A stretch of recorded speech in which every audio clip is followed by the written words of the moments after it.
നമ്മുടെ വീട് ആദരിക്കപ്പെടുന്ന വീടാക്കാൻ, നമ്മുടെ വീട് പള്ളി പോലെയാക്കാൻ നമ്മൾ ചെയ്യേണ്ടത് ഒന്ന് തിലാവത്തുൽ ഖുർആൻ. ഖുർആന്റെ പാരായണമാണ്, വിശുദ്ധ ഖുർആനിന്റെ പാരായണമാണ്. ഉസൈദ് ബിൻ ഹുദൈർ റളിയല്ലാഹു തആല അൻഹുവിനെ പറ്റി റിപ്പോർട്ട് ചെയ്യുന്ന ഹദീസിൽ കാണാം, സാക്ഷാൽ ബുഖാരിയിൽ തന്നെ കാണുന്ന ഒരു ഹദീസ് ഉണ്ട്. ഉസൈദ് ബിൻ ഹുദൈർ റളിയല്ലാഹു തആല അൻഹു വീട്ടിൽ ഖുർആൻ ഓതുകയാണത്രേ. ആ സമയത്ത് പ്രിയപ്പെട്ടവരെ, വീടിന്റെ മുറ്റത്ത് കെട്ടിയിരിക്കുന്ന അവരുടെ കുതിര ചാടുകയാ. അവരുടെ വാഹനം അതാണല്ലോ, വീടിന്റെ മുറ്റത്തല്ലേ വാഹനം ഒതുക്കുന്നത്. അതേ ഉസൈദ് ബിൻ ഹുദൈർ റളിയല്ലാഹു തആല അൻഹുവിന്റെ കുതിരയാകുന്ന വാഹനം വീട്ടുമുറ്റത്ത് ബഹളം വെക്കുന്നത് കണ്ടിട്ട് അദ്ദേഹം ഖുർആൻ ഓതിയിട്ട് ചാടി പുറത്തിറങ്ങി. കുതിര എന്താ ബഹളം വെക്കുന്നതെന്ന് നോക്കുമ്പോ സുബ്ഹാനല്ലാഹ്, എന്തോ ആകാശത്തിലൂടെ ഒരു വലിയ ഒരു മേഘത്തിന്റെ ഒരു കൊട പോലെ ഇങ്ങനെ കേറി കേറി പോകുന്നത് കാണുകയാ. ഒരു മേഘക്കീറ് ഒരു കൊട പോലെ മുകളിലേക്ക് കേറി പോകുന്നത് കാണുകയാണ് ഉസൈദ് ബിൻ ഹുദൈർ. സഹോദരങ്ങളെ, പിറ്റന്ന് റസൂലുള്ളാഹിന്റെ അടുത്ത് വന്നു. എന്നിട്ട് പറയുന്നു, നബിയേ, ഇന്നലെ ഞാൻ വീട്ടിൽ ഖുർആൻ ഓതിക്കൊണ്ടിരിക്കുമ്പോ എന്റെ വീട്ടിന്റെ മുറ്റത്ത് കെട്ടിയിരുന്ന കുതിര ചാടാൻ തുടങ്ങി. അങ്ങനെ ഞാൻ പുറത്തിറങ്ങുമ്പോൾ എന്റെ വീടിന്റെ മുകളിൽ അതാ ഒരു കൊട പോലെ കാർമേഘ കൂട്ടം ഞാൻ കണ്ടു. അതിൽ വല്ലാത്തൊരു പ്രകാശം വിളക്ക് പോലെ ഞാൻ കണ്ടു നബിയേ. എന്താണതെന്ന് എനിക്കറിയില്ലെന്ന് പറഞ്ഞപ്പോ അവിടെ നിന്ന് പറഞ്ഞതെന്തെന്നറിയോ? തിൽക്കൽ മലായിക, അത് മലക്കുകളാണ് ഉസൈദേ. തസ്മഉ ലക, നീ ഓതുന്ന ഖുർആൻ കേൾക്കാൻ വേണ്ടി വന്നതാ.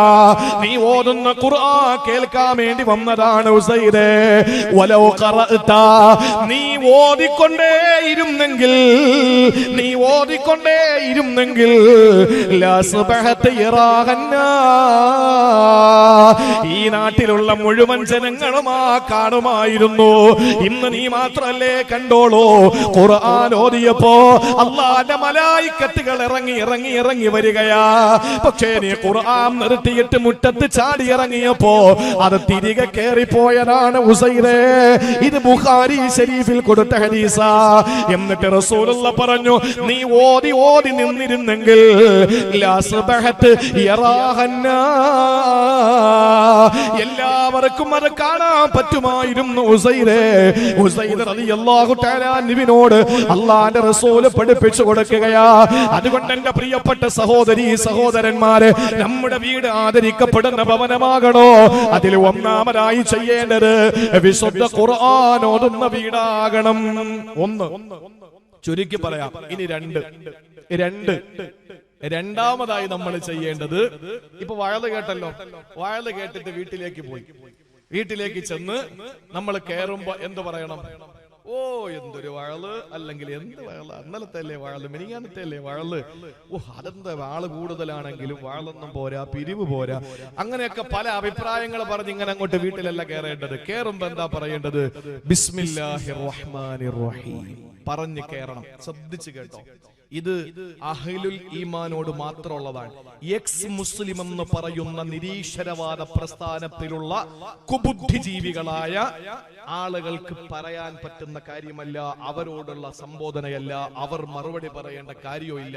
ഇത് ലൈവ് ഉള്ളതുകൊണ്ട് പറയാൻ കുറെ അങ്ങനെ ഇരിപ്പുണ്ട്, വേറെ ഒരു ജോലിയും കൂലിയില്ലാതെ ഈ പറയുന്നതിനൊക്കെ കമന്റ് എഴുതിക്കൊണ്ടിരിക്കുന്നുണ്ട്. എടോ, പറയപ്പെടാൻ പറ്റുന്ന വസ്തുക്കളൊന്നും അല്ല നിങ്ങൾ. അതുകൊണ്ട് സാർത്ഥകവാഹ സംഘം മുന്നോട്ട്.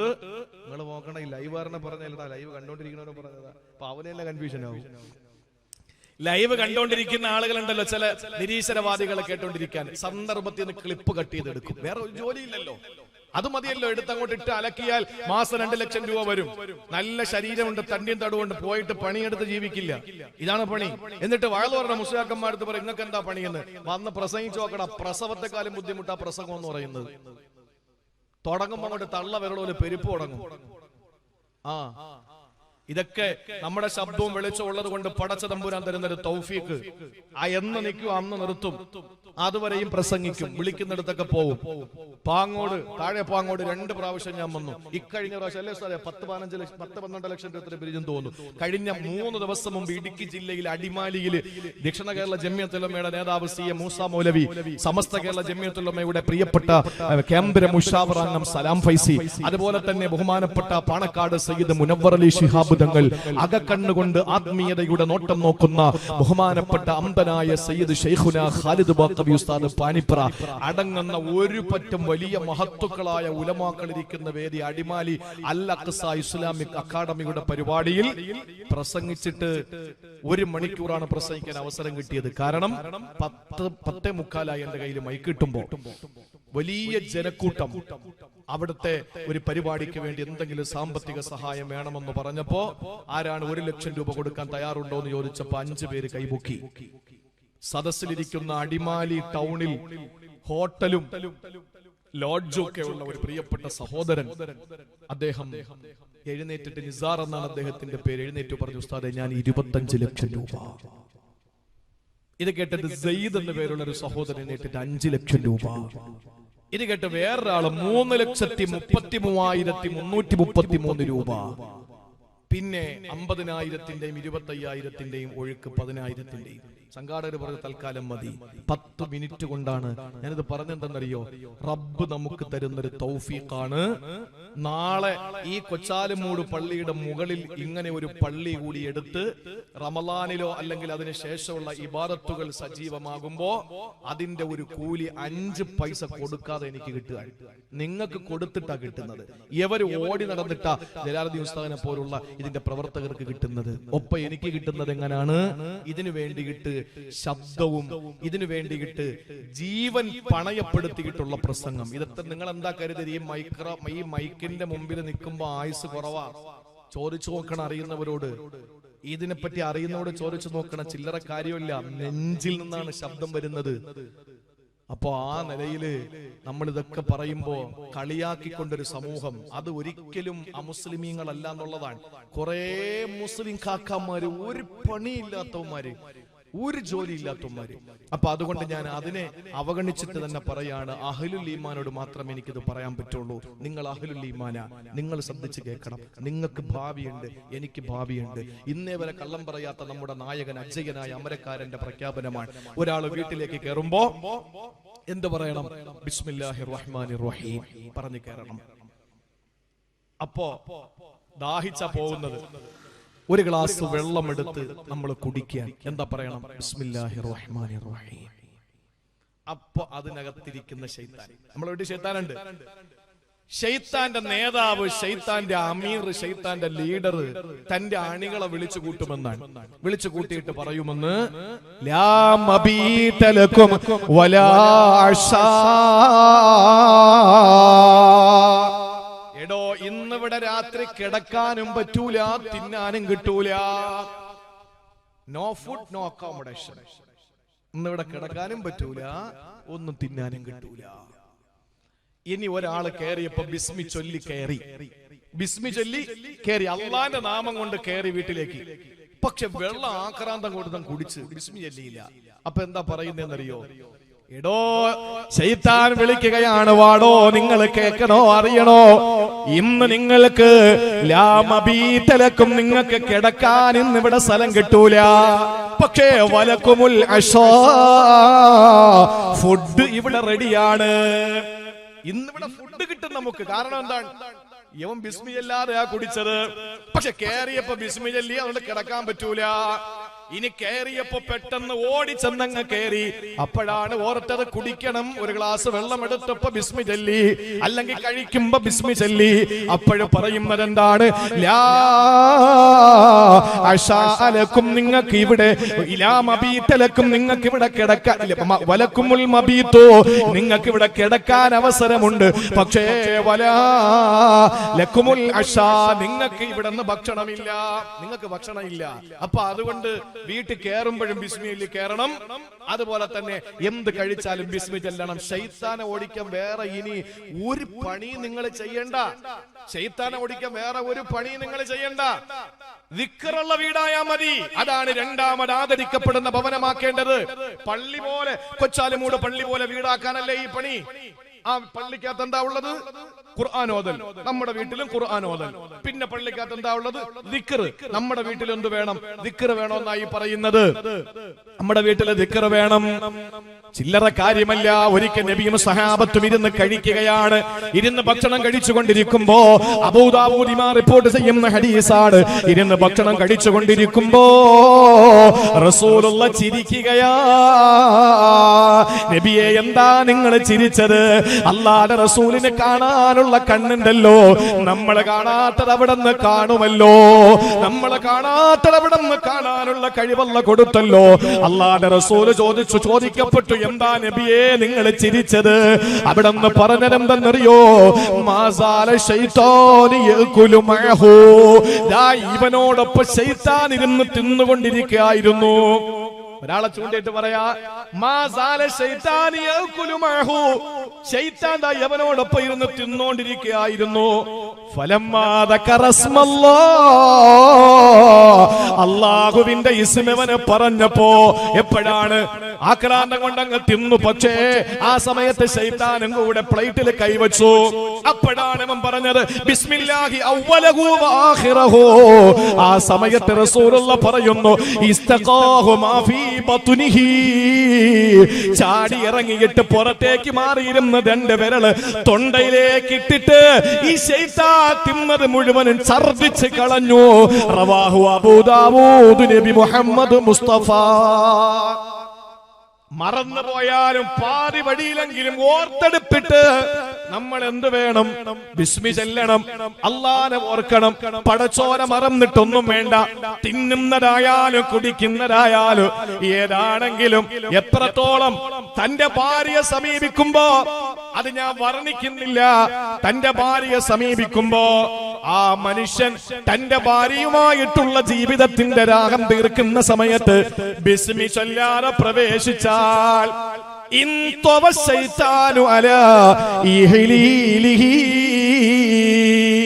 അർട്ട ഉസ്താദുമാർക്കറിയാം. നിങ്ങളോട് അതിന്റെ ആശയം പറഞ്ഞു തരാം.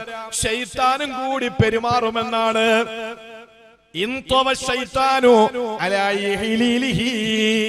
ആ അർത്ഥം തൽക്കാലം പെണ്ണുങ്ങളുള്ളതുകൊണ്ട് പറയുന്നില്ല, അല്ലെങ്കിൽ പറഞ്ഞുതരാം. നീ നാളെ വേറെ ഒന്നും കിട്ടിയില്ലെങ്കിൽ പറയും അത് പറയണ്ടായിരുന്നു എന്ന് പറയും. പിന്നെ അത് വേണ്ടല്ലോ, എന്തിനാണ്? അപ്പൊ അതുകൊണ്ട് നമ്മളെ കൂടെ ശൈത്താനും കൂടി പെരുമാറുമെന്നാണ്. അങ്ങനെ അതിലുണ്ടാകുന്ന കുട്ടി ആരായി മാറുമെന്നറിയോ? അങ്ങനെ ഉണ്ടാകുന്ന കുട്ടിയാണ് നമ്മൾ പറയുന്ന ശൈത്താൻ കുട്ടി. അതാണ് ശൈത്താൻ കുട്ടികൾ. അള്ളാഹു നമ്മളെ മക്കളൊക്കെ കാത്തിരക്ഷിക്കട്ടെ. അള്ളാഹു നമ്മളെ മക്കളെ കാത്തിരക്ഷിക്കട്ടെ. നൂലോതാൻ നടന്നിട്ട് കാര്യമൊന്നുമില്ല. ചങ്ങലോതി കെട്ടിയാലും നന്നാവൂല. ഭാര്യ ഭർത്തൃ ബന്ധത്തിന്റെ സമയത്ത് ബിസ്മി ചൊല്ലിയില്ലെങ്കിൽ ശൈത്താൻ കൂടെ കയറി ഈ രീതിയിൽ പെരുമാറിയിട്ട് ആ കുഞ്ഞിന് നൂലോതി കെട്ടിയിട്ട് മാറുവോ? മാറ്റാം നമ്മുടെ ഒരു വിശ്വാസം. പക്ഷെ ഒന്നും ചെയ്യണ്ട, ആദ്യം അങ്ങോട്ട് ചെയ്തോളെ, റാഹത്താവും. അള്ളാഹു തൗഫീക്ക് തരട്ടെ. അപ്പൊ അതുകൊണ്ട് അള്ളാനെ ഓർക്കാത്ത വീടായി നമ്മുടെ വീട് മാറരുത്. ദിക്റുള്ള വീടാകണം. ഒന്ന് പള്ളി പോലെ വീടാകാനുള്ള കാര്യം, ആദരിക്കപ്പെടുന്നത് പള്ളിയാണ്. അതേപോലെ നമ്മുടെ വീട് ആദരിക്കപ്പെടണം. നേരത്തെ ഞാൻ പറഞ്ഞു ഖറാർ, മബീത്, മസ്കൻ, ദാറ് മറന്നു പോകരുതൊന്നും. പ്രിയപ്പെട്ടവരെ, അള്ളാഹുവിന്റെ റസൂല് പഠിപ്പിക്കുന്നു ദിക്റും തിലാവത്തുൽ ഖുർആനും അപ്പുറത്ത് ഇനി ഒരു കാര്യം കൂടി പള്ളി നടക്കും. എന്താണ്? ഇനി ഒരു കാര്യം കൂടെ പള്ളി, പ്രധാനമായിട്ടൊരു കാര്യം പള്ളി നടക്കും. നിസ്കാരം. കേട്ടോ, അല്ലാഹുവിന്റെ റസൂൽ അവിടെന്ന് പറയുകയാണ്, ഇജ്അലൂ മിൻ സലാത്തികും ഫീ ബുയൂതികും.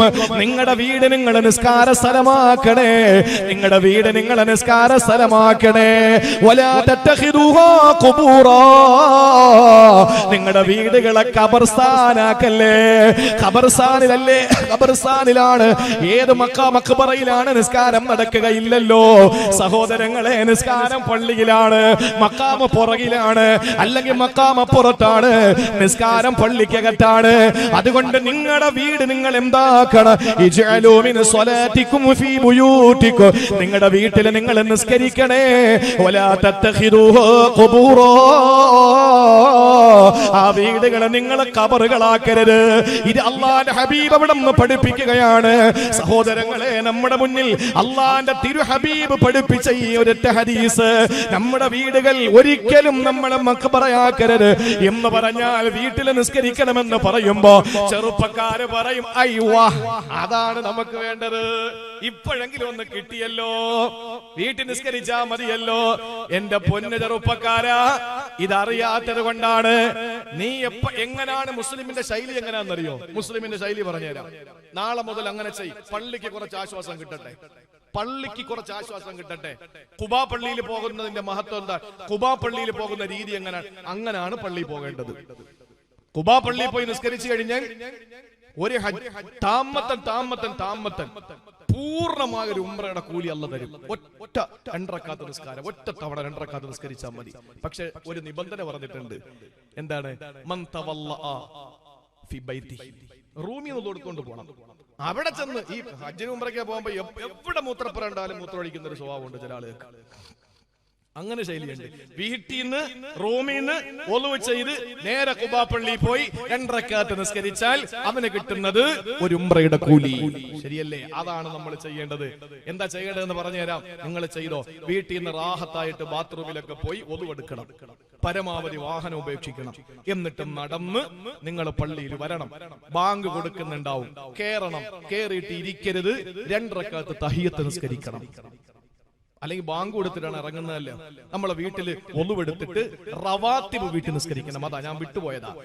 വീട്ടില് ലോഹറിന് മുമ്പുള്ള 4 റക്അത്ത് സുന്നത്ത് നിസ്കാരം വീട്ടിൽ നിസ്കരിക്കണം. അറ്റ്ലീസ്റ്റ് 2 റക്അത്തെങ്കിലും. ആ നിസ്കാരം കഴിഞ്ഞിട്ട് നേരെ പള്ളിയിലേക്ക് വന്നു. പള്ളിയിൽ വന്നു കഴിഞ്ഞാൽ കാല് കഴുകി ഒളുവുണ്ടല്ലോ, ആ പള്ളിക്കകത്ത് കയറിയിട്ട് 2 റക്അത്ത് തഹിയ്യത്ത് നിസ്കാരം, അഭിവാദനത്തിന്റെ നിസ്കാരം. മൂമിനെ കാണുമ്പോ സലാം പറയും പോലെ, കഅബയിൽ പോകുമ്പോ തവാഫ് ചെയ്യും പോലെ അതിനകത്ത് കയറി 2 റക്അത്ത് നിസ്കാരം കഴിഞ്ഞ് അവിടെ ഇരിക്കണം. ദിക്റോ ദുആയോ കേട്ടിരിക്കും. ഖദ് ഖാമത്തി സ്വലാത്ത്, ഖദ് ഖാമത്തി സ്വലാത്ത് എന്ന് പറയുമ്പോൾ എണീക്കണം.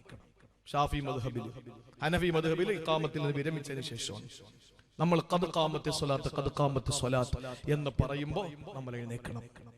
എഴുന്നേറ്റ് സഫ് കെട്ടണം. സഫ് കെട്ടിയിട്ട് നിസ്കാരം കഴിഞ്ഞ് നേരെ വിട്ടേക്കണം. ദുആയും ദിക്റും ഉണ്ടെങ്കിൽ അത് കഴിഞ്ഞിട്ട് എന്തിനാ നേരെ പോകണം? വീട്ടിൽ പോയി റവാത്തിബ് നിസ്കരിക്കണം. അതാണ് അതിന്റെ ശൈലിയും രീതിയും. പള്ളിക്ക് കൂടുതൽ വെള്ളം ചെലവില്ല അല്ലേ? പള്ളിയിൽ വന്നാൽ പിന്നെ വീട്ടിലാണെങ്കിൽ തൊട്ട് നനയ്ക്കും. അങ്ങനെ ചെയ്യുന്നത്. പള്ളിയിൽ വന്നാലോ താപ്പങ്ങോട്ട് തുറന്ന് കാലങ്ങോട്ട് മുട്ട് മുതൽ കഴുകും. മുട്ട് ഈ മാളിലൊക്കെ പോകുന്ന ആളുകൾ കണ്ടിട്ടില്ലേ? കൈ എന്തെങ്കിലുമൊക്കെ ഒരു ചായയൊക്കെ കുടിച്ചിട്ട് കൈ കഴുകാൻ പോയിട്ട് കൈ ഉണക്കാൻ വേണ്ടി നിൽക്കുന്നത്. ജീവിതത്തിൽ വീട്ടിൽ കൈ കഴുകാത്തവനാണ്. ഇതൊക്കെ അവിടെ പോയി കൈയൊക്കെ ഉണക്കിയിട്ട് നിൽക്കുന്ന നീപ്പ് കണ്ടാൽ ഇവ എന്തോ വലിയൊരു VIP ആണെന്ന് തോന്നിപ്പോവും.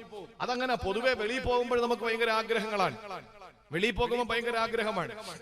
നമ്മുടെ പള്ളിക്ക് കുറച്ച് ആശ്വാസം കിട്ടും. കറണ്ട് ബില്ല് കുറച്ച് കുറയും. വെള്ളം വളരെ ദാരിദ്ര്യം വരാൻ പോവാ വെള്ളത്തിന്റെ. നമ്മുടെയൊക്കെ ഉപ്പാപ്പമാര് കുളിച്ചതും കുടിച്ചതും കഴുകിയതും പല്ല് തേച്ചതും പുഴയിൽ നിന്നാണ്. നമ്മുടെ വാപ്പമാരുടെ കാലം എത്തിയപ്പോ പുഴ വറ്റി, പിന്നീട് കിണറായി. ആ കിണറിൽ നിന്ന് കോരി കുളിച്ചു, കിണറിൽ നിന്ന് കോരി കുടിച്ചു. അത് കഴിഞ്ഞ് നമ്മുടെ കാലം എത്തിയപ്പോഴോ ആ കിണർ കാണാനില്ല. കിണർ മൂടി എന്ന് പറഞ്ഞാൽ കിണറിന്റെ മുകൾ ഭാഗം മൂടി. കിണർ എവിടാണ്? അത് കാർ പോർച്ചിന്റെ അടിയിലാണ്, റൂമിന്റെ അടിയിലാണ്, കിച്ചണിലാണ് കിണർ നിൽക്കുന്നത്. പിന്നെ അങ്ങനെ വെള്ളം എല്ലാ റൂമിലും ടാപ്പിൽ വരുന്നുണ്ട്. ഒന്ന് തുറന്നാൽ മതി, വെള്ളം വരും. നമ്മുടെ കാലം എത്തിയപ്പോ, നമ്മുടെ മക്കളുടെ കാലമാണിപ്പം. നമ്മുടെ മക്കളോ അവര് ടാപ്പ് തുറന്ന് വെള്ളം എടുക്കാൻ നിൽക്കൂല. അവരെ ഒരു ചെറിയ കുപ്പി എടുക്കും, വെള്ളം കുടിക്കും, കളയും. മുഖം കഴുകണോ? ഒരു കുപ്പി വെള്ളം, മുഖം കഴുകും, കളയും. ഇതൊക്കെയാണ് മക്കള്. ഉപ്പാപ്പ പുഴയിൽ കണ്ട്, വാപ്പ കിണറിൽ കണ്ട്, നമ്മൾ പൈപ്പിൽ കണ്ട്, നമ്മുടെ മക്കള് കുപ്പിയിൽ കണ്ട വെള്ളം. ഇവരെയൊക്കെ മക്കൾ എവിടെ കാണും? ചിന്തിച്ചു നോക്ക്. പള്ളിയിൽ ഒരു ആശ്വാസം കിട്ടട്ടെ, ഈ പറയുന്ന രീതി അവലംബിക്ക്. അതുകൊണ്ട് ഇജ്അലൂ മിൻ സലാത്തിക്കും ഫീ ബുയൂതിക്കും, നിങ്ങളുടെ വീടുകളിൽ നിങ്ങൾ നിസ്കരിക്കണം. വലാ തത്തഖിദൂഹാ ഖുബൂറ, നിങ്ങൾ ഒരിക്കലും നിങ്ങളുടെ വീടുകളെ ഖബറുകളാക്കരുതെന്ന് പറഞ്ഞത് റവാത്തിബ് നിസ്കാരം, തഹജ്ജുദ് നിസ്കാരം, ളുഹാ നിസ്കാരം, അതുപോലെ തന്നെ മറ്റ് സുന്നത്ത് നിസ്കാരങ്ങളൊക്കെ വീട്ടിൽ നിസ്കരിക്കണം. പെണ്ണുങ്ങളെ കൊണ്ട് വീട്ടിൽ നിസ്കരിപ്പിക്കണം, വീട്ടിൽ പെണ്ണുങ്ങളെ കൊണ്ട് നിസ്കരിപ്പിക്കണം. ആ വീട് നിസ്കാരമുള്ള വീടാക്കി മാറ്റണം. മൂന്നാമതായി നമ്മുടെ വീട് ആദരിക്കപ്പെടാൻ നമ്മൾ ചെയ്യേണ്ടത് നമസ്കാരമുള്ള വീടാക്കല. എന്റെ പ്രിയപ്പെട്ട സഹോദരങ്ങളെ, ഒരു യാത്ര കഴിഞ്ഞിട്ട് നബിയും സഹാബത്തും ഇങ്ങനെ വരികയാണ്. ഒരു യാത്ര കഴിഞ്ഞ് റസൂലും സഹാബത്തും ഇങ്ങനെ വരുന്നുകൊണ്ടിരിക്കുമ്പോ രാത്രിയായി, ഉറങ്ങാനുള്ള സമയമെത്തി, നല്ല ക്ഷീണമാണ്. കിടക്കാൻ നേരത്തെ ബിലാൽ തങ്ങളെ വിളിച്ചിട്ട് പറഞ്ഞു, ബിലാലേ, സുബഹിന്റെ സമയമാകുമ്പോ ഒന്ന് വിളിക്കണേ ബിലാ. ഇമാം മുസ്ലിം തങ്ങൾ റിപ്പോർട്ട് ചെയ്യുന്ന ഹദീസ, അബൂ ഹുറൈറ റളിയല്ലാഹു അൻഹുവിൽ നിന്നാണ് നിവേദനമുള്ളത്. അല്ലാഹുവിന്റെ ഹബീബ് ബിലാൽ തങ്ങളെ വിളിച്ചിട്ട് പറഞ്ഞു, ബിലാലേ, സുബഹിന്റെ സമയമാകുമ്പോ എന്നെ ഒന്ന് വിളിക്കണേ ബിലാ. സഹാബാക്കളും റസൂലും കിടന്നുറങ്ങുകയാ. യാത്രയുടെ ക്ഷീണം കൊണ്ട് ഗാഢനിദ്രയിലേക്ക് അങ്ങ് ഇറങ്ങിപ്പോയി. എന്റെ പ്രിയപ്പെട്ടവരെ, ഉറങ്ങിക്കിടക്കുമ്പോ പെട്ടെന്ന് റസൂലുള്ള ഉണർന്ന് നോക്കുമ്പോ സുബഹിന്റെ സമയം കഴിയാറായി. ബിലാലിനെ ഓടിച്ചെന്നിട്ട് വിളിച്ചു, ബിലാ, എന്തേ ബിലാലെ വിളിക്കാത്തത്? എന്തേ ബിലാലെ ഉറക്കത്തിൽ നിന്ന് എഴുന്നേൽപ്പിക്കാത്തത്? ആ സമയത്ത് ബിലാല് പറഞ്ഞു, നബിയേ, ഉറങ്ങിപ്പോയി റസൂലേ, ക്ഷീണം കൊണ്ട് ഞാൻ അങ്ങ് മയങ്ങിപ്പോയി നബിയേ. അല്ലാഹുവിന്റെ റസൂലേ, ബാങ്ക് കൊടുക്കട്ടെ, പെട്ടെന്ന് സുബഹി നിസ്കരിച്ചാലോ? നബി തങ്ങൾ പറഞ്ഞതെന്തെന്നറിയോ? കൊച്ചാലുമൂട്ടിലെ ഓരോ സഹോദരിമാരുടെ മനസാന്തരാളങ്ങളിൽ എല്ലാവരും കോറിയിടാൻ വേണ്ടി പറയുകയാ. വാരിയല് കൊണ്ട് മൂടപ്പെട്ട ഹൃദയാന്തരാളങ്ങളിൽ ചലനം സൃഷ്ടിക്കാൻ വേണ്ടി പറയുകയാ. ആ സമയത്ത് റസൂലുള്ള ബിലാൽ തങ്ങളോട് പറഞ്ഞു, ബിലാലേ, വേണ്ട വേണ്ട, ഹാദാ മൻസിലും ഹളറനാ ഫീഹി ശൈത്താൻ. ഈ സ്ഥലത്ത് ശൈത്താന്റെ സങ്കേതമാണ്. അതുകൊണ്ടാണ് സുബഹി നിസ്കരിക്കാൻ നമ്മളെ മറപ്പിച്ചത്. ഉറക്കിക്കളന്നത് ശൈത്താനാണ്. അതുകൊണ്ട് ഇവിടെ നിസ്കരിക്കണ്ട, മാറി നിസ്കരിക്കാ. റവാഹു മുസ്ലിം. അല്ലാഹുവിന്റെ ഹബീബ് മുസ്ലിം തങ്ങൾ റിപ്പോർട്ട് ചെയ്യുന്ന ഹദീസിൽ പറയുന്നതാ. എന്റെ പ്രിയപ്പെട്ടവരെ, ഒരു സ്ഥലത്ത് പിശാചിന്റെ ഉപദ്രവമുണ്ടെങ്കിൽ അവിടെ നിസ്കരിക്കാൻ നമ്മളെ മറപ്പിച്ച് കളയുമെന്ന 1000 വട്ടം നമ്മൾ അലാറം വെച്ചാലും എഴുന്നേക്കാൻ പറ്റാത്തത് എന്തുകൊണ്ടെന്നറിയോ പെങ്ങള്? നീ ഉറക്കത്തിലേക്ക് അങ്ങ് വഴുതി വീണത് കൊണ്ടോ, നിനക്ക് നിന്റെ ശാരീരികമായ എന്തെങ്കിലും ദൗർബല്യങ്ങൾ ഉള്ളോണ്ട് കൊണ്ടൊന്നുമല്ല, മറിച്ച് ആ സ്ഥലം പിശാച് കൈയടക്കിയിരിക്കുകയാണ്. അതുകൊണ്ട് കുറച്ചങ്ങോട്ട് മാറി നിസ്കരിക്കാമെന്ന് പറഞ്ഞിട്ട് പിശാച് ബാധയുള്ള, പിശാചിന്റെ ഉപദ്രവമുള്ള സ്ഥലത്ത് നിന്ന് അപ്പുറത്തേക്ക് മാറിയിട്ട് റസൂലുള്ള നിസ്കാരം നിർവഹിച്ചു എന്ന് ആലോചിച്ച് നോക്കിയേ. ഞാൻ പറയുന്നത് എന്ന് കരുതിയിട്ട് നമ്മുടെ വീട്ടിൽ ഇതുവരെ സുബഹി ഗണിക്കാൻ പറ്റാത്തതുകൊണ്ട് വീട് മാറി പോണമെന്ന് പറയാൻ വേണ്ടിയിട്ടല്ല. എന്ത് വില കൊടുത്തും നമ്മൾ എഴുന്നേറ്റ് നിസ്കരിച്ചാൽ ആ വീട്ടിൽ ശൈത്താൻ ഓടുമെന്നായി പറയുന്നേ. നിസ്കാരം ഇല്ലാത്ത സ്ഥലത്ത് ശൈത്താൻ ഉണ്ടാവും. ശൈത്താൻ ഉള്ള സ്ഥലമായതുകൊണ്ടാണ് അവിടെ നിസ്കരിക്കാൻ പറ്റാത്തത്. നിസ്കരിച്ചു നോക്ക്, ശൈത്താൻ ഓടും, ഒരു സംശയമില്ല. ഏറ്റവും നല്ല ഭർത്താവ് ഈ 5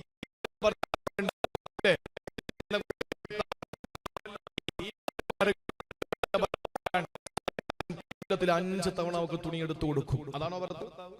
അവള് എവിടെ പോണോന്ന് പറയോ അപ്പോഴൊക്കെ ഞാൻ കൊണ്ടുപോകും. അതാണോ ഭർത്താവ്?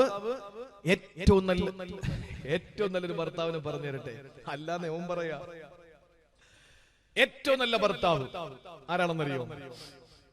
നമ്മുടെ ഭാര്യമാര് രാത്രി കിടക്കാൻ ഏറ്റവും നല്ല ഭർത്താവിനെ റസൂലുള്ള പരിചയപ്പെടുത്താണ്. റഹിമല്ലാഹു റജുലൻ. ഏറ്റവും നല്ല ഭർത്താവ് ആരാ? സഹോദരിമാര് ചിന്തിക്കണം, ഇങ്ങനെയാണോ എന്റെ ഭർത്താവ്? അല്ലെങ്കിൽ നിന്റെ ഭർത്താവ് നല്ല ഭർത്താവ് അല്ല. അത് എഴുതി വെച്ചോ. എന്റെ വാക്കല്ല, അഷ്റഫുൽ ഖൽഖിന്റെ വാക്കാണ്. റഹിമല്ലാഹു റജുലൻ. ഒരു ഭർത്താവിന് അല്ലാഹു കരുണ ചൊരിയട്ടെ. ഏത് ഭർത്താവാണ്? ഖാമമിനൽ ലൈലി, അവന് രാത്രി എഴുന്നേറ്റു, എന്നിട്ട് ഫസല്ലാ, അവൻ നമസ്കരിച്ചു. ഏറെ നിസ്കാരമാണ്, സുബഹിയല്ല, രാത്രിയിലെ നിസ്കാരമാണ്. ആ സുബഹി പ്രഭാത നിസ്കാരമാണ്. രാത്രി എഴുന്നേറ്റ് 2 റക്അത്ത് അവനെ നമസ്കരിച്ചു. എന്നിട്ട് അവന് ചെന്ന് കിടന്നുറങ്ങിയില്ല. അവനവന്റെ ഭാര്യയുടെ അടുത്തേക്ക് വന്നു. എന്നിട്ട് അവന്റെ ഭാര്യയെ കുലുക്കി വിളിച്ചു, എഴുന്നേക്ക് മോളെ, എഴുന്നേക്കടി പെണ്ണേ, എണീറ്റോ. ആ പെണ്ണിനോട് പറഞ്ഞു, പോയി നിസ്കരിക്കേ. അവൾ എന്താ ചെയ്തത്? അങ്ങോട്ട് തിരിഞ്ഞു കിടന്നു, ഇങ്ങോട്ട് മറിഞ്ഞു കിടന്നു, പുതപ്പിട്ടങ്ങ് മൂടി. നീ എന്താ ചെയ്യേണ്ടത്? എന്റെ രാജകുമാരിയല്ലേ, എന്റെ ചക്കരയല്ലേ, പൊന്നല്ലേ, അതുകൊണ്ട് കിടന്നോട്ടെ, അവക്ക് നല്ല ക്ഷീണം കാണും. അതല്ല നല്ല ഭർത്താവ്. ഏറ്റവും നല്ല ഭർത്താവ് ആരാണ്? ഓടി അടുക്കളയിൽ പോകണം, എന്നിട്ടോ അടുക്കളയിൽ ചെന്നിട്ട് കുറച്ച് വെള്ളമെടുക്കണം, എന്നിട്ട് വരണം. കുറച്ച് വെള്ളമെടുത്തിട്ട് മുഖത്തേക്ക് ഇങ്ങനെ കൊടഞ്ഞു കൊടുക്കണം. അവള് ചാടി എഴുന്നേക്കൂ, എന്നിട്ട് അവള് പോയി 2 റക്അത്ത് നിസ്കരിക്കൂ. അങ്ങനത്തെ ഭർത്താവാണ് ഏറ്റവും നല്ല ഭർത്താവെന്ന് മാതൃകാ ജീവിതം നയിച്ച 16, 11, 8, 9 വയസ്സ് മുതൽ അങ്ങ് 80 വയസ്സ് വരെയുള്ള ഭാര്യമാരോടൊപ്പം ജീവിച്ചിട്ട് എല്ലാ സ്വഭാവ ഗുണങ്ങളും മനസ്സിലാക്കിയ വഫാത്തിൽ മുസ്തഫ ഫഖ്തറൻ നബിയൽ മുഖ്തഫ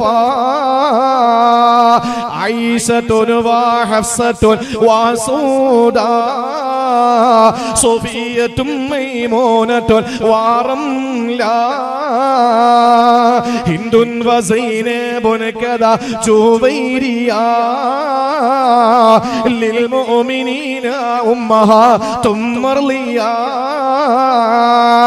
ഇത്രയും ഭാര്യമാരോടൊപ്പം ജീവിച്ചിട്ട് എല്ലാ ഭാര്യമാരോടും നീതി പുലർത്തിയിട്ട് നല്ല ഭർത്താവായ മാതൃകാ ദാമ്പത്യ ജീവിതത്തിന്റെ ഊഷ്മളതയിൽ ലോകത്തുള്ള മുഴുവൻ മനുഷ്യർക്കും മാതൃകയായ മഹത്വമായ മാതൃകാ ജീവിതത്തിന്റെ ഏറ്റവും വലിയ പ്രതീകമായ നബി മുഹമ്മദ് മുസ്തഫ. നല്ല ഭർത്താവ് എന്ന് പറഞ്ഞാൽ അതാണ്. ഭാര്യയെ വിളിച്ചുണർത്തണം. ആദ്യം അവളെ വിളിച്ചുണർത്തിട്ട് പോയി ഇക്കരിക്കിട്ട് കാല് കൊണ്ട് ചവിട്ടി തള്ളിയിട്ട് നിങ്ങൾ കിടന്നുറങ്ങാനല്ല, ആദ്യം എവണീക്കണം. ഹദീസ് ശ്രദ്ധിച്ചേ, ഇങ്ങനെയാണ് ഹദീസ് പഠിക്കേണ്ടത്. ഖാമ, എണീറ്റു, സല്ല, ആദ്യം അവൻ നിസ്കരിച്ചു, എന്നിട്ട് ഭാര്യയെ ഉണർത്തി. അങ്ങനെ ചെയ്യേണ്ടത്. അപ്പൊ നിങ്ങൾ ചിന്തിക്കും, സാറേ നല്ല ഭാര്യമാരെ പറഞ്ഞിട്ടുണ്ടോ? ഉണ്ട്. നല്ല ഭാര്യമാരാരെന്നറിയോ? ഈ പറയുന്ന ക്വാളിറ്റി ഇല്ലാത്ത ഭാര്യമാരാണെങ്കിൽ അവർക്ക് നല്ല ഭാര്യമാരാണെന്ന് പറയാൻ പറ്റില്ല. ഏതാ നല്ല ഭാര്യ? ഇനി നേരെ ഉൾട്ടയാവും ചില പെണ്ണുങ്ങൾ. നല്ല ദീനീ ബോധം, ഇത് വെറും കഴുതയായിരിക്കും ഭർത്താവ്. അങ്ങനെയാണെങ്കിൽ എന്താ ചെയ്യേണ്ടത്? റഹിമല്ലാഹു ഇംറഅ, അല്ലാഹുവിന്റെ റസൂല് പറയുന്നു, ഒരു പെണ്ണിന് അല്ലാഹു കരുണ ചൊരിയട്ടെ, അല്ലാഹു കരുണ ചൊരിയട്ടെ.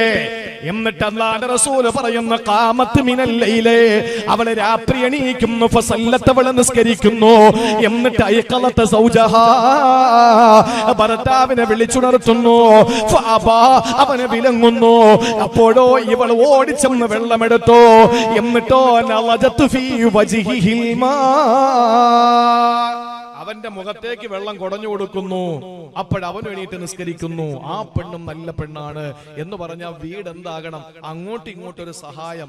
അത് പിന്നെ അടുക്കളയിൽ പാചകം ചെയ്യുന്നതിന് മാത്രമല്ല, തുണി അലക്കുന്നതിന് മാത്രമല്ല, പിന്നെ ഏതിലാ കുടുംബ പ്രശ്നങ്ങൾ ഉണ്ടാകുമ്പോ അങ്ങോട്ടും ഇങ്ങോട്ടൊക്കെ പ്രശ്നം ഉണ്ടാവും. ഇടയ്ക്ക് പള്ളിയിൽ ഒരു കേസ് വന്നു. എന്താ കേസ്? ഭാര്യയും ഭർത്താവും തമ്മിൽ ഒരുമിച്ച് പോകൂല. എന്താ കുഴപ്പം? ഭാര്യയും ഭർത്താവും തമ്മിൽ പറയാൻ, ഭർത്താവും ഭാര്യയും തമ്മിൽ പ്രശ്നം. കമ്മിറ്റിക്കാർ ചോദിച്ചു, എന്താ പ്രശ്നം? ഭർത്താവ് പറയുന്നു, എവളും ഞാനും തമ്മിൽ ശാരീരികമായി ഇന്നേ വരെ ബന്ധപ്പെട്ടിട്ടില്ല. അത് തന്നെയാണ് പ്രശ്നം. 3 മക്കളുണ്ട്. 3 മക്കളുണ്ട്. ഇബ്രാഹിം ഉസ്താൻ പറഞ്ഞറിയ ആളിനെ ഉള്ള ഹക്കാ പറയണേ. ഇബ്രാഹിം ഉസ്താൻ ഞാൻ പിന്നെ പറഞ്ഞു കൊടുത്തോളാം ആളിനെ. ഇതിലിരിക്കുന്ന ഇബ്രാഹിം ഉസ്താൻ മാത്രമേ അറിയുള്ളൂ, അതുകൊണ്ടാണ്. അപ്പൊ പോലീസ് ചോദിച്ചു, പിന്നെ എങ്ങനെയാ മക്കളായത്? അപ്പൊ അവന്റെ മറുപടി വേറെ ഒന്നാണ്, പൊതുവെ പറയാൻ പറ്റൂല. അവസാന രമ്യതയിലെത്തിച്ചു. ഇവന് വട്ടാന്ന് മനസ്സിലായി. ഇത് എങ്ങനെ ഒരുമിച്ച് കൊണ്ടുപോകണം, ഇതിനെങ്ങനെ ഒന്ന് വിടണമല്ലോ നല്ലോലെ. അപ്പൊ ചോദിച്ചു, എന്താ വേണ്ടത്?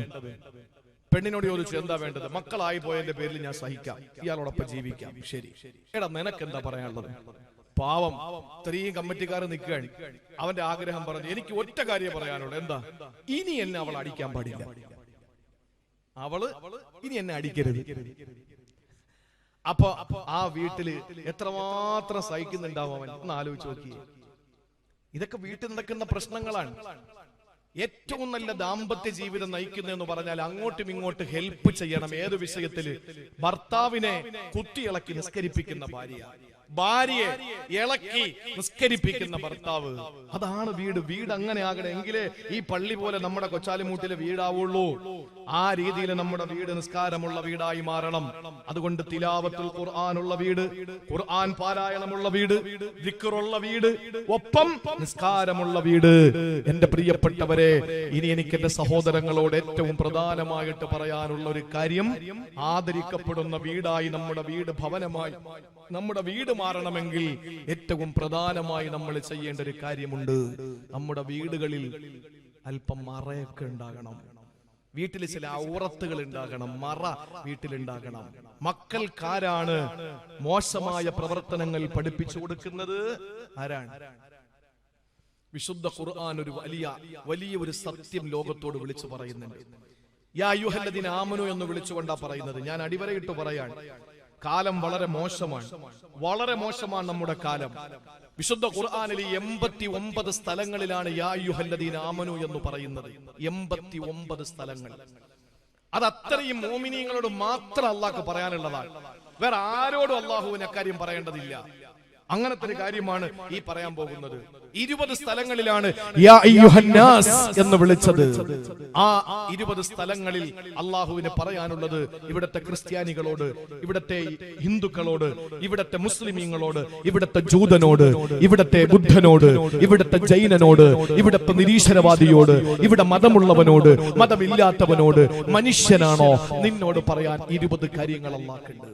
അതാണ് യാ അയ്യുഹന്നാസ്, നീ മനുഷ്യനാണോ? കേൾക്കടാ. യാ അയ്യുഹല്ലദീന ആമനു, എന്റെ വിശ്വാസികൾ മാത്രം കേട്ടാൽ മതി, വേറെ ആരും കേൾക്കണമെന്നില്ല.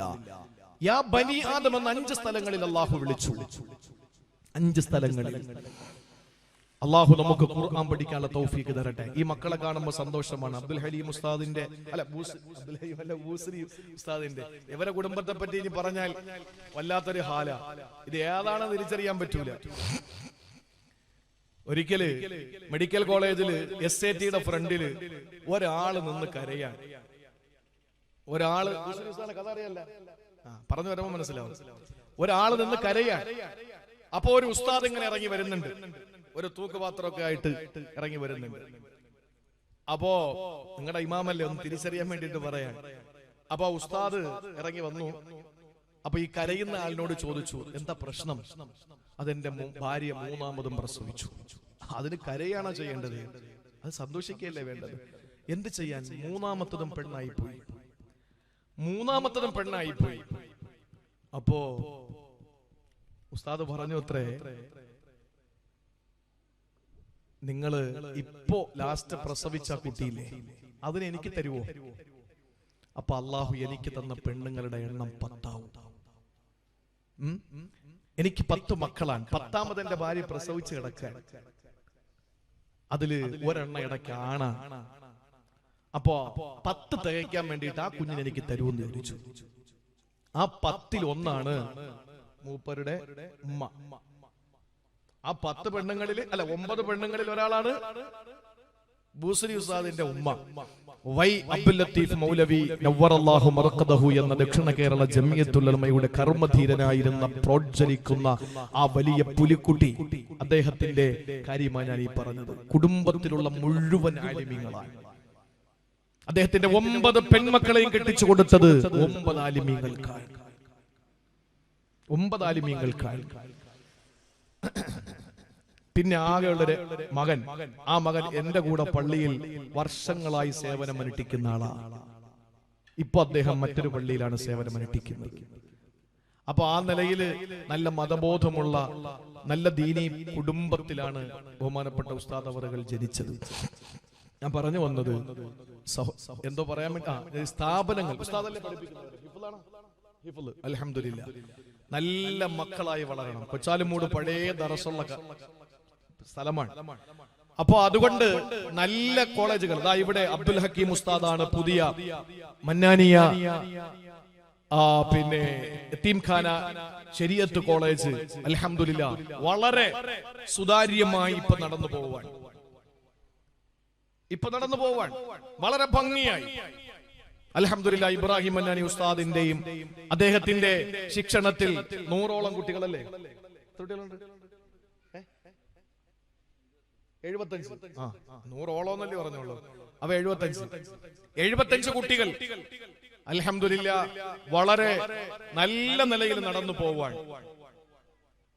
അള്ളാഹു നല്ല നിലയിൽ ഇസ്സത്ത് നൽകി ആ സ്ഥാപനത്തെ ഉയർത്തട്ടെ. നല്ല നിലയിൽ ദക്ഷിണ കേരള ജംഇയ്യത്തുൽ ഉലമയുടെ വലിയൊരു സ്ഥാപനമാണ്. ഇടയ്ക്ക് ഒരു മാസം 1.5 മാസോ എന്റെ അഭിവന്ദനായ ഉസ്താദ് അവിടെ സേവനമനുഷ്ഠിക്കുമ്പോ അവിടുത്തെ കുട്ടികളുമായിട്ട് കുറച്ച് സംസാരിക്കാൻ വേണ്ടിയിട്ടൊക്കെ ശനിയാഴ്ച ദിവസങ്ങളിൽ അവിടെ വരുമായിരുന്നു. അങ്ങനെയാണ് ഞാൻ ആ സ്ഥാപനവുമായി ബന്ധപ്പെടുന്നത്. അന്നൊന്നും അവിടെ ആരും വരുന്നത് കാണാൻ കഴിയില്ലായിരുന്നു. ഇപ്പൊ അൽഹംദുലില്ലാഹ് ഇപ്പൊ അന്നവിടെ കാടൊക്കെ കയറി കിടക്കുകയായിരുന്നു. ഇപ്പൊ ഇത് പറഞ്ഞതിന്റെ പേരിൽ വിഷയാവും, ഉള്ളതുപോലെ പറയണമല്ലോ. ഇപ്പൊ അൽഹംദുലില്ലാഹ് നല്ല റാഹത്താണ്. മഗ്‌രിബിന് ഞാൻ അവിടെ കയറുമ്പോ ഇത് ആ സ്ഥാപനം തന്നെയാണോ എന്ന് ഞാൻ ചിന്തിച്ചു പോയി. നല്ല നിലയിൽ അൽഹംദുലില്ലാഹ് വലിയ മാറ്റമുണ്ടായി. ഇനിയും മാറേണ്ടതുണ്ട്. നമ്മുടെ സ്ഥാപനമാണ് മന്നാനിയ ആ പാങ്ങോട് സ്ഥാപനം അൽഹംദുലില്ലാഹ് വളരെ സുതാര്യമായി തന്നെ മുന്നോട്ട് പോകേണ്ടതുണ്ട്. നിങ്ങളുടെയൊക്കെ സഹായങ്ങൾ ഉണ്ടാകണം. അള്ളാഹു തൗഫീക്ക് നൽകി അനുഗ്രഹിക്കുമാറാവട്ടെ. കൊച്ചാലുമൂടാണല്ലോ, ഇതൊക്കെ പരിസരമാണല്ലോ അതിന്റെ, അതുകൊണ്ട് പറഞ്ഞതാണ്. അതുകൊണ്ട് ഖുർആൻ പഠിക്കുന്ന സ്ഥാപനങ്ങൾ, നമ്മുടെ വലിയ വലിയ സ്ഥാപനങ്ങൾ നമ്മുടെ നാട്ടിലുണ്ട്. അള്ളാഹുവിന്റെ ദീനിന്റെ കലാലയങ്ങൾ, സ്ഥാപനങ്ങൾ, അവിടെയൊക്കെ പഠിപ്പിക്കപ്പെടുന്ന വിശുദ്ധ ഖുർആനിന്റെ ഒരു വലിയ സന്ദേശമുണ്ട്. അത് നമ്മൾ ഉൾക്കൊള്ളണം. എല്ലാ മാതാപിതാക്കളും ഈ പറയുന്ന ശ്രദ്ധയോടെ കേൾക്കണം. നമ്മുടെ വീട് ഈ പറയുന്ന രീതിയിൽ ആദരിക്കപ്പെടുന്ന വീടായി മാറണമെങ്കിൽ നമ്മൾ ചെയ്യേണ്ട ഏറ്റവും പ്രധാനപ്പെട്ട ഒരു കാര്യമുണ്ട്. മക്കളുടെ മുന്നിൽ ഏതു മക്കൾ പ്രായപൂർത്തി എത്തുന്നതിന് മുമ്പുള്ള പ്രായമുണ്ടല്ലോ, പ്രായപൂർത്തി എത്തുന്നതിന് മുമ്പുള്ള പ്രായമുണ്ടല്ലോ, ആ പ്രായത്തിലുള്ള പ്രിയപ്പെട്ട സന്താനങ്ങളോട് നമ്മൾ എങ്ങനെയാണ് സമീപിക്കേണ്ടത്? യാ അയ്യുഹല്ലദീന ആമനൂ, ഓ സത്യവിശ്വാസികളെ, ലിയസ്തഅ്ദിനുകുമുല്ലദീന മലക്കത് അയ്മാനുകും വല്ലദീന ലം യബ്ലുഗുൽ ഹുലുമ മിൻകും സലാസ മർറാത്ത്. കേൾക്കുമ്പോ നമുക്ക് കൗതുകം തോന്നാം, കേൾക്കുമ്പോ നമുക്ക് ആശ്ചര്യം തോന്നാം. ഇതെന്ത് കുടുസായ മതമാണെന്ന് ചിന്തിക്കാ. ഇതെന്താ ഇങ്ങനെ ഇസ്ലാം ഇത്രത്തോളം കുടുസായി പോയോ എന്ന് ചിന്തിക്കാ. പക്ഷേ കാര്യമതല്ല. അല്ലാഹ് പറയുന്നു 3 സമയങ്ങൾ നിങ്ങളുടെ പ്രായപൂർത്തിയെത്താത്ത മക്കള് നിങ്ങളോട് അനുവാദം ചോദിച്ചിട്ടേ ബെഡ്റൂമിൽ വരാൻ പാടുള്ളൂ.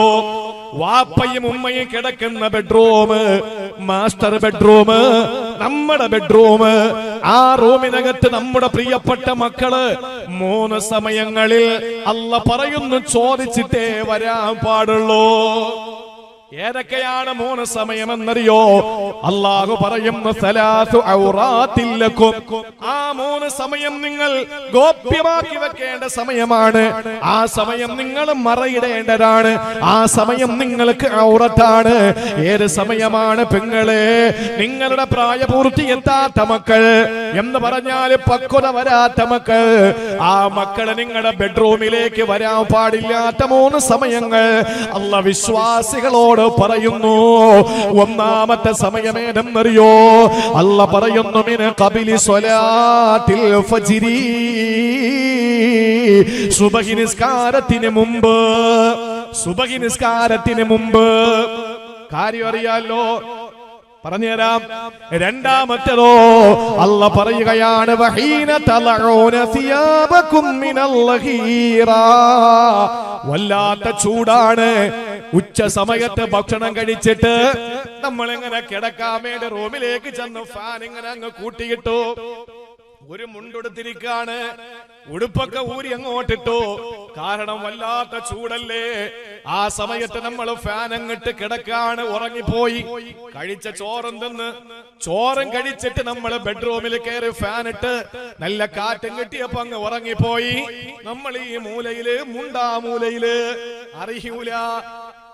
അല്ലാഹ് പറയുന്ന ഹീന തലഊന തിയാബകും മിനൽ ലഹീറ, നിങ്ങളുടെ വസ്ത്രം ശരീരത്തിൽ നിന്ന് മാറ്റി വെക്കുന്ന സമയം. ആ സമയത്ത് നിങ്ങളുടെ ബെഡ്റൂമിൽ അനുവാദമില്ലാതെ മക്കൾക്ക് പ്രവേശനം കൊടുക്കരുത്. ഇനി 3ാമത്തെ സമയമേതെന്നറിയോ? മിൻബഅദി സ്വലാത്തിൽ വമിൻബഅദി സ്വലാത്തിൽ ഇശാ. ഇശാ നിസ്കാരത്തിന് ശേഷം, അപ്പൊ സുബഹിക്ക് മുമ്പ്, ഇശാക്ക് ശേഷം, അഥവാ ഉറങ്ങുന്ന പീരീഡ് രണ്ടാമത്തേതോ മൂന്നാമത്തേതോ, സഹോദരങ്ങളെ ഉച്ച ഉറക്കിന്റെ സമയം എന്ന് പറഞ്ഞാൽ ഈ ഉറക്കം മരണമാണല്ലോ. അതുകൊണ്ടാണല്ലോ ഉറങ്ങി എണീറ്റ് പറയുന്നത് അൽഹംദുലില്ലാഹ് അല്ലദീ അഹ്യാനി, എനിക്ക് ജീവൻ നൽകിയ റബ്ബേ, ബഅദമ അമാതനി, ഞാൻ മരിച്ചു കിടക്കുകയായിരുന്നല്ലോ, വഇലൈഹിൻ നുശൂർ, ഇനി ഞാൻ നിന്നിലേക്ക് മടങ്ങി വരേണ്ടവനാണ്. അപ്പൊ മരണം ഉറക്കം മരണമാണ്. ആ മരിച്ചു കിടക്കുന്ന സമയത്ത് മുണ്ടാരെങ്കിലും പിടിച്ചു വെച്ചുകൊണ്ട് കിടക്കുവോ? ശരീരത്ത് ചിലപ്പോ നൈറ്റി പർദ്ദ ഇതൊക്കെ മാറിക്കിടക്കും. ആ സമയത്ത് നമ്മളുടെ വകതിരിവായ പ്രായപൂർത്തി എത്താത്ത മക്കളുണ്ടല്ലോ, പക്വത കുറവുള്ള മക്കൾ, നമ്മുടെ ബെഡ്റൂമിലേക്ക് അനുമതിയില്ലാതെ കയറാൻ പാടില്ല. മക്കളോട് പറയാണ്, പൊന്നുമക്കളെ, ഈ 3 സമയങ്ങൾ, ഉച്ചയ്ക്കും അതുപോലെ രാത്രിയും അതുപോലെ പകലും ഒക്കെ, നിങ്ങളുടെ ഉമ്മ നിങ്ങളുടെ വാപ്പ ബെഡ്റൂമിൽ കഴിയുമ്പോ കതകിന് മുട്ടികിട്ട് വേണം കയറാൻ. കതകിന് മുട്ടികിട്ട് അപ്പോഴേ അങ്ങ് കയറരുത്, അല്പസമയം കൊടുക്കണം, തുണിയൊക്കെ എടുത്ത് കൊടുക്കായി. അല്ലാതെ കഥ തുറന്നു അതോടെ അങ്ങ് കയറിയ മൊത്തത്തിൽ ഉള്ളതും കൂടെ ഉരിഞ്ഞു പോകും പേടിച്ചിട്ട്. അപ്പൊ അതുകൊണ്ട് ഒരു ചെറിയ അറിയിപ്പ് കൊടുക്കണം. ആ അറിയിപ്പ് കൊടുത്തിട്ട് വേണം അകത്തോട്ട് കയറാൻ. നിൽക്കട്ടെ, നിങ്ങൾ വീട്ടിന്റെ മുമ്പിൽ ചെന്ന് നിന്ന് എങ്ങനെ ചെയ്യേണ്ടത്? ബെല്ലടിക്കണം, 3 പ്രാവശ്യം ബെല്ലടിക്കണമെന്ന് അള്ളാന്റെ ഹബീബ് പഠിപ്പിക്കുക. അഥവാ 3 സലാം. അസ്സലാമു അലൈക്കും ഇല്ല, മറുപടി ഇല്ല. അസ്സലാമു അലൈക്കും മറുപടി ഇല്ല. അസ്സലാമു അലൈക്കും മറുപടി ഇല്ല. വേറൊരാളെ വീട്ടിൽ പോകുമ്പോൾ നമ്മുടെ വീട്ടിലെ കാര്യമല്ല. ഈ 3 സലാം പറഞ്ഞിട്ട് മറുപടി ഇട്ടില്ലെങ്കിൽ ഫുൾ എറിജി മടങ്ങി പോണം, പിന്നെ അതിനകത്ത് കയറരുത്. ഉമർ തങ്ങളുടെ വീട്ടിൽ വന്നിട്ട് ഒരാള് 3 പ്രാവശ്യം സലാം പറഞ്ഞു. ഇത് കേട്ട് അകത്തുനിന്ന് വന്നപ്പോഴേക്കും ഇയാള് പോയി. അപ്പൊ അദ്ദേഹം കരുതി ഇഞ്ചിയായി പോയതായിരിക്കും എന്നാണ്. അല്ല, വിളിച്ചു, മൂവാടാ എന്താ പറ്റിയെന്ന് ചോദിച്ചു. ഇല്ല, ഞാൻ ഇനി കയറൂല. എന്താ കാര്യം? അള്ളാന്റെ റസൂല് പറഞ്ഞ അനുവാദം അൽ ഇസ്തിഗ്ദാനു സലാത്ത്, 3 പ്രാവശ്യം അനുവാദം ചോദിക്കാൻ പാടുള്ളൂ. ഞാൻ 3 വട്ടം സലാം പറഞ്ഞു, നിങ്ങൾ മടക്കിയില്ല, എനിക്ക് കയറൂല. ഉമർ തങ്ങൾക്ക് ദേഷ്യം വന്നു, വാളും കൊണ്ട് ഇറങ്ങി. എന്നിട്ട് പറഞ്ഞു, വാടാ ചോദിക്കട്ടെ, ഈ എപ്പ റസൂൽ ഇത് പറഞ്ഞു? നബി തങ്ങൾ ഞാൻ കേട്ടില്ലല്ലോ ഈ പറഞ്ഞത്. ഓടി നേരെ ചെന്ന് അൻസാരിയായ ഒരു സഹാബി ഇരിക്കാൻ ചെന്ന് ചോദിച്ചു, ഇങ്ങനെ സംഭവം ഉണ്ടോ? ഉണ്ട്, അള്ളാഹുവിന്റെ റസൂൽ അത് പറഞ്ഞു. അപ്പൊ ഉമർ തങ്ങൾ പറയാ, വാൾ ഉറയിലിട്ടിട്ട് പറഞ്ഞു, അന്ന് ഞാൻ ചന്തയിൽ പോയിരിക്കുകയായിരുന്നു, അന്ന് ഞാൻ മാർക്കറ്റിലായിരുന്നു ഇത് പഠിപ്പിച്ചപ്പോൾ. ഉള്ള കാര്യമായി പറയുന്നത്. 3 വട്ടം ബെല്ലടിക്കണം. അനുവാദം കിട്ടിയില്ലേ പൊക്കോളിനവിടുന്ന് ഫല്ലെറിച്ച് കല്യാണം വിളിക്കാൻ പോയാലും പാലുകാച്ച് വിളിക്കാൻ പോയാലും പിരിവിന് പോയാലും, പിരിവിനാണ് തൊപ്പിയുണ്ട പിന്നെ കഥ തുറക്കുന്ന പരിപാടിയേ ഇല്ല. അപ്പൊ അത് ഏതാണെങ്കിലും നിങ്ങൾ പോയി 3 വട്ടം അനുവാദം ചോദിച്ചിട്ട് കിട്ടിയില്ലെങ്കിൽ അവിടെ നിന്ന് അപ്പോഴേ വിട്ടേക്കണം. പിന്നെ അവിടെ നിൽക്കരുത്. ആ 3 വട്ടം അടിക്കാമല്ലോ, ഒരെണ്ണം നീട്ടി അടിച്ചിട്ട് അരമണിക്കൂർ വെച്ചോണ്ടിരുന്നാൽ അത് ചെയ്യരുത്. 3 പ്രാവശ്യം അനുവാദം ചോദിക്കണമെന്നാണ്. അത് വന്ന് അങ്ങനെ അനുവാദം കിട്ടിക്കഴിഞ്ഞാൽ എന്താ ചെയ്യേണ്ടത്? നേരെ മുന്നിൽ നിൽക്കരുതെന്നാണ്. യമീനൻ വശിമാലൻ, ഇടത്തോട്ടോ വലത്തോട്ടോ മാറി നിൽക്കണം. കാരണം അടുക്കളയിൽ നിന്നാണ് അവര് വിളിക്കാൻ വരുന്നതെങ്കിൽ, അല്ലെങ്കിൽ അകത്ത് നിന്ന് ഇറങ്ങി വിളിക്കാൻ വേണ്ടി വരുമ്പോ ചിലപ്പോ തുണിയൊന്നും ഇല്ലാതിരിക്കുന്നവരാകും. ആ തുണിയൊക്കെ എടുത്ത് ഉടുത്തിട്ട് ഇറങ്ങി വരാൻ വേണ്ടിയായിരിക്കും നിൽക്കുക. അപ്പൊ നിങ്ങൾ ബെല്ലടിച്ചിട്ട് ഇടത്തോട്ടോ വലത്തോട്ടോ ഒന്നും മാറിയിട്ട് വേണം നിൽക്കാൻ. അവര് വന്ന് കതക് തുറന്നിട്ട് അനുവാദം തന്നിട്ട് വേണം കയറാൻ. അല്ലാതെ ബെല്ലുവടിച്ചിട്ട് വാതിൽ ഇങ്ങനെ നോക്കി നിൽക്കരുത്. തുറക്കുമ്പോ കാണാൻ അത് ശരിയല്ല. ഒരു സത്യവിശ്വാസിക്ക് അത് ഭൂഷണമല്ല. സ്വന്തം മക്കൾക്ക് വീടിന്റെ സ്വകാര്യ റൂമിലുള്ള പെർമിഷന് 3 സമയങ്ങളിൽ അനുവാദമില്ലാതെ പാടില്ല. എങ്കിലേ വീട് ആദരിക്കപ്പെടുകയുള്ളൂ. സമയം തീർന്നിരിക്കുന്ന ഒരു 5 മിനിറ്റ് കൂടി ഞാൻ പറയാ. ഒരു 5 മിനിറ്റ് കൂടി ഞാൻ പറഞ്ഞോട്ടെ. ഇനി പ്രധാനപ്പെട്ട ഒരു കാര്യം നമ്മുടെ മുമ്പിലുണ്ട്. സഹോദരങ്ങളെ, ആദരിക്കപ്പെടുന്ന ഭവനമെന്ന് പറയുന്ന ആ വിഷയത്തിന്റെ ഏറ്റവും മർമ്മമായ ഭാഗത്തേക്ക് ഞാൻ പ്രവേശിക്കുകയാ. എത്ര സൗകര്യങ്ങളുണ്ടെങ്കിലും, എന്തെല്ലാം സൗകര്യങ്ങൾ വീട്ടിലുണ്ടെങ്കിലും, സ്വിമ്മിംഗ് പൂൾ ഉണ്ട്, എല്ലാ സൗകര്യങ്ങളുമുണ്ട്. ഏത് സൗകര്യവും ഇല്ലാത്ത, ഒരു സൗകര്യവും ഇല്ലാത്ത വീടല്ല. എല്ലാ സൗകര്യങ്ങളും നമ്മുടെ വീട്ടിലുണ്ട്. എല്ലാം നമ്മുടെ മുന്നിൽ തുറന്ന് നല്ല നിലയിൽ എല്ലാ സൗഭാഗ്യങ്ങളുടെയും കലവറ നമ്മുടെ വീട്ടിലേക്ക് തുറന്നിരിക്കുകയാണ്. ആ സമയത്തും അറിയണേ, നമുക്ക് അല്ലാഹു തരുന്ന ഭവനം സ്വർഗമെന്ന ഖറാറാണ്. ആ ഖറാറെന്ന സ്വർഗമാണ് നമ്മുടെ വീട്. ഇവിടെ താൽക്കാലികമാണ്, ഇവിടെ താൽക്കാലികമാണ്. കണ്ടുപഠിക്കേണ്ടത് ഫലസ്തീനിലെ മക്കളെയാണ്, ഫലസ്തീന് മക്കളെയാണ്. തന്റെ തലയുടെ മുകളിലൂടെ ജോ ബൈഡൻ എന്ന വെള്ളക്കാരന് സമ്മാനിച്ച, അമേരിക്കൻ വൈറ്റ് ഹൗസിന്റെ അധിപനായ ജോ ബൈഡന് സമ്മാനിച്ച യുദ്ധവാഹിനി കപ്പലുകളല്ല കൊണ്ടിറക്കി കൊടുത്ത വലിയ വലിയ സംവിധാനങ്ങളുമായിട്ട് ഈ ബെന്യാമിൻ നെതന്യാഹുവിന്റെ പട്ടാളം കടന്നു വരുമ്പോ അവരിങ്ങനെ ഫലസ്തീൻ മക്കളുടെ മുകളിലൂടെ ഇങ്ങനെ വട്ടമിട്ട് ഹെലികോപ്റ്ററിലൂടെ പറന്നു നടക്കുമ്പോ ആ പാവപ്പെട്ട മക്കൾ എന്താണ് ചെയ്യുന്നത്?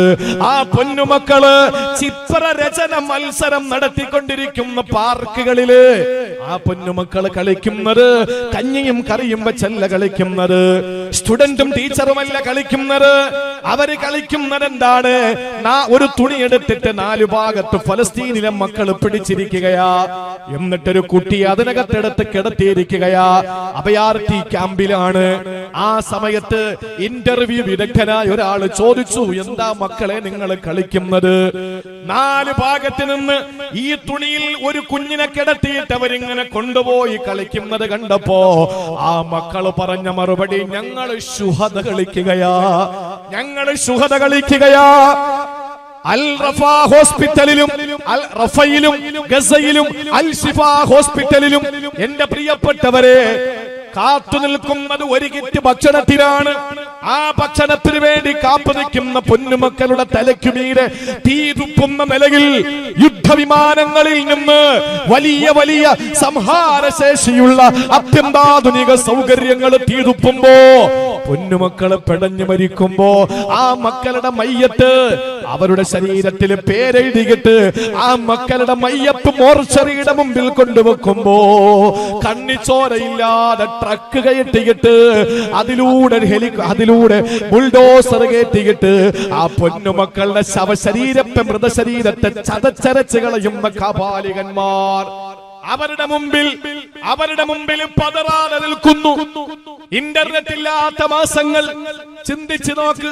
പൊന്നുമക്കൾ ക്രൂരമായിട്ട് കൊല്ലപ്പെട്ടുകൊണ്ടിരിക്കുമ്പോ ലോകത്ത് അറേബ്യയിലെ അറബ് രാഷ്ട്രങ്ങൾ മുഴുവനും ഗൾഫ് രാജ്യങ്ങൾ മുഴുവനും നോക്കുകുട്ടികളായിരിക്കുമ്പോ ലോകത്തുള്ള ഭരണാധികാരികൾ മുഴുവനും ഈ പറയപ്പെടുന്ന വെള്ളക്കാരൻ വംശീയവാദിക്ക് വേണ്ടി ഓശാന പാടുമ്പോ പ്രിയപ്പെട്ടവരെ ഒരു നേരത്തെ ഭക്ഷണം പോയിട്ട് ജീവൻ പോലും അടുത്ത നിമിഷം തകർന്നു പോകുമെന്ന ഘട്ടം വരുമ്പോഴും അല്ലാഹു റബ്ബുൽ ഇസ്സത്ത് ഞങ്ങൾക്ക് വിധിച്ചത് ഇവിടെയല്ല.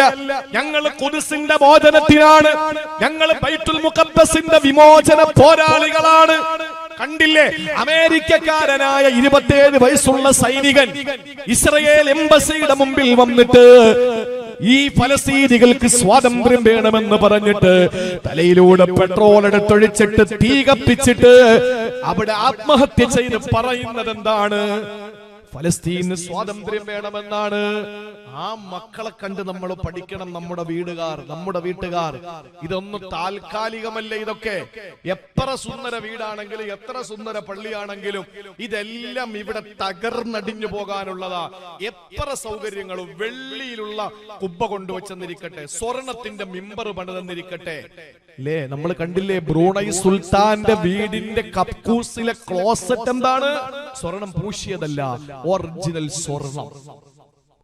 ഒറിജിനൽ സ്വർണമാണ് ബ്രൂണൈ സുൽത്താന്റെ വീടിന്റെ ടോയ്ലറ്റിന്റെ ക്ലോസറ്റ്. ആലോചിച്ച് നോക്കിയേ. അപ്പൊ സഹോദരിമാര് ചിന്തിക്കുന്നുണ്ടാവും, പടച്ചോനെ എങ്ങനെയെങ്കിലും അവിടെ എത്തി ഒന്ന് പൊട്ടിച്ചെടുത്തോണ്ട് വന്ന് കഴുകിയെടുത്താലും കുഴപ്പമില്ല, കല്യാണത്തിന് അണിയാമായിരുന്നെന്ന് ചിന്തിച്ചു പോകും. അവിടത്തെ കുതിരകളെ പാർപ്പിക്കുന്നത് AC റൂമുകളിലാണ്. ബ്രൂണൈ സുൽത്താന്റെ AC റൂമുകളിലാണ് കുതിരകളെ താമസിപ്പിക്കുന്നത്. ആ ബ്രൂണൈ സുൽത്താന്റെ സൗകര്യങ്ങൾ കൊച്ചാലുമൂട് പള്ളിയിൽ വന്നെന്നിരിക്കട്ടെ. ഒരാൾ പറഞ്ഞു, ഉസ്താദേ ഞാൻ ഇൻഷാ അല്ലാഹ്, ഇപ്പൊ അങ്ങനെയാണല്ലോ, ഇപ്പൊ ദൈവത്തിന്റെ തലയിൽ ചാർത്തി കൊടുക്കുന്നത് സ്വർണ്ണോണെന്നും പറഞ്ഞ് ചാർത്തി കൊടുക്കും, പിന്നീട് അറിയുന്ന ചെമ്പാണെന്ന്. അല്ല, നമ്മൾ അതിൽ ആരെയും കുറ്റപ്പെടുത്തണ്ട, അതാ പള്ളിക്കാരെ കുറ്റം പറയാനുള്ളൂ. ആ പാവപ്പെട്ട സുരേഷ് ഗോപിയൊന്നും കുറ്റം പറയാൻ പറ്റില്ല. നിങ്ങൾ ആരും അങ്ങനെ കുറ്റം പറയരുത്. കാരണം ദാനം കിട്ടുന്ന സാധനം ഉരച്ചു നോക്കാൻ പാടുണ്ടോ? ദാനം കിട്ടുന്ന സാധനം ഉരച്ചു നോക്കാൻ പാടുണ്ടോ? ഉരച്ചു നോക്കിയപ്പോഴല്ലേ ചെമ്പാണെന്ന് തിരിച്ചറിഞ്ഞത്. അപ്പൊ ഏതായിരുന്നാലും അത് അതിന്റെ വഴിക്ക് നടന്നോട്ടെ, അത് നമ്മുടെ കാര്യമല്ല, അത് അതിന്റെ വഴിക്ക്. ബക്കറ്റിന്റെ സമയല്ലേ ഇൻഷാ അല്ലാഹ്. നിങ്ങൾ വന്നത് കണ്ടു, പക്ഷെ നിൽക്കണില്ല. നിങ്ങളാണോ പോണ? എല്ലായിടും പോവോ? ഇതെന്ത് പൈസ വേണോ? കവർ വാങ്ങിക്കണോ? ആ കവറും പൈസയോട് ഒരുമിച്ചിടൂല. ഇൻഷാ അല്ലാഹ്. അപ്പൊ കവർ വേണോ പൈസ വേണോ? രണ്ടും വേണം ഇൻഷാ അല്ലാഹ്. അള്ളാഹു ബറക്കത്ത് ചെയ്യട്ടെ. ഈ പ്രായമുള്ള മനുഷ്യനെ നിങ്ങളല്ലാതെ ആരെങ്കിലും വിടുവോ? പാവം, അള്ളാഹു ആഫിയത്തുള്ള ദീർഘായുസ് കൊടുക്കട്ടെ. 22 വയസ്സ് പോലെ ഓടിപ്പോണം എല്ലാ സ്ഥലങ്ങളിലും ഇൻഷാ അല്ലാഹ്. എല്ലായിടത്തും പോണം കേട്ടോ. അപ്പോ അള്ളാഹു ബറക്കത്ത് ചെയ്യട്ടെ. എല്ലാവരും ഒരു ഹദിയ എടുത്ത് നാളെ ഇനി ഏതൊരു കാര്യം ചെയ്യുമ്പോഴും ഇത് അവസാനത്തതാണെന്ന് കരുതി ചെയ്യണം. സ്വല്ലി സ്വലാത്ത മുവദ്ദിഇ.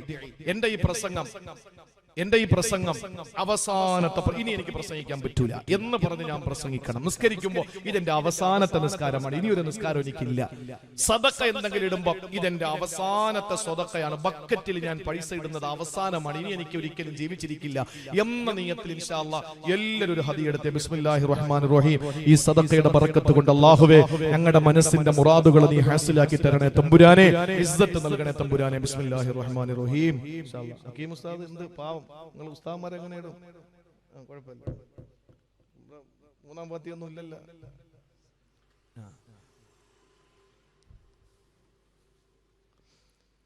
മുത്തല്ലിമീങ്ങൾ, അത് ശരി.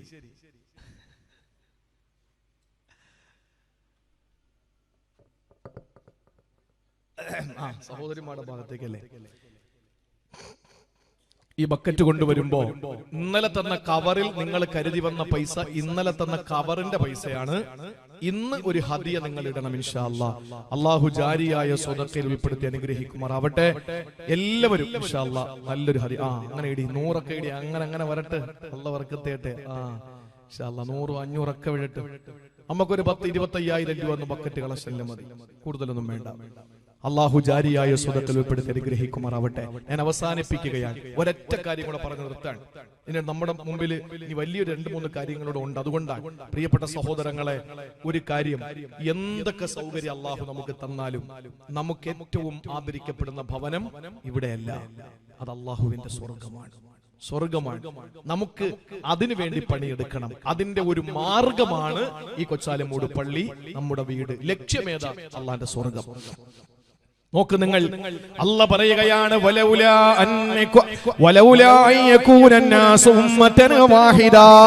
ലോകത്തുള്ള ജനങ്ങളല്ല ഒരേ ഒരു ദുർമാർഗത്തിൽ ഒറ്റക്കെട്ടാകുമായിരുന്നില്ലെങ്കിൽ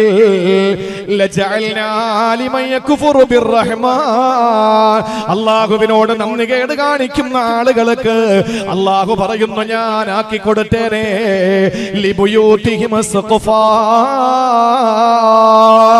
അവരുടെ വീടിന്റെ മുകളിൽ ഒരു നില കൂടി ഞാൻ കൊടുത്തേനെ, മേൽപ്പുര കെട്ടി കൊടുത്തേനെ. എന്തുകൊണ്ടാണ്? ഇവിടെ കെട്ടുന്നത് പോലെ ഹോളോ ബ്രിക്സ് കൊണ്ടല്ല, സിമന്റ് കൊണ്ടല്ല. അല്ല പറയുന്നു, വെള്ളിയാൽ ഒരു മേൽപ്പുര കെട്ടിക്കൊടുത്തേനെ.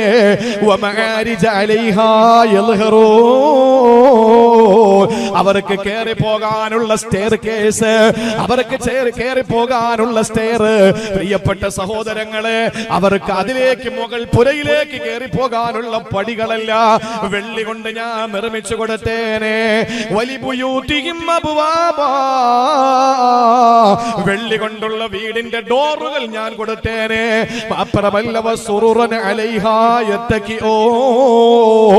അവർക്ക് ചാരി കിടക്കാനുള്ള ചാരുമഞ്ചങ്ങൾ, അവരുടെ മെത്തകൾ, അവരുടെ കട്ടിലുകൾ, അവർക്ക് പറ്റുന്ന എല്ലാ സൗകര്യങ്ങളും ഞാൻ വെള്ളി കൊണ്ട് കൊടുത്തേനെ. അല്ല സ്വർണാലങ്കാരങ്ങൾ ഞാൻ കൊടുത്തേനെ, എല്ലാ സംവിധാനങ്ങളും ഞാൻ കൊടുത്തേനെ. പക്ഷെ എന്നിട്ട് അല്ല പറയുകയാണ്,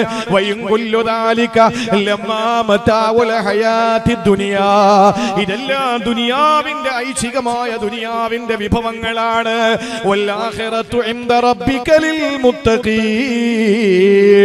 ആഖിറത്തിലെ വീട് അല്ലാഹു മുത്തഖീങ്ങൾക്ക് കൊടുക്കുന്നതാ. അതുകൊണ്ട് നമുക്ക് മുത്തഖീകളായി അള്ളാന്റെ ഭാഗത്ത് നിന്നുള്ള സഹായം കൊണ്ട് സ്വർഗത്തിൽ നമുക്കൊരു ഭവനം വാങ്ങാം. അല്ലാഹു തൗഫീക്ക് നൽകട്ടെ.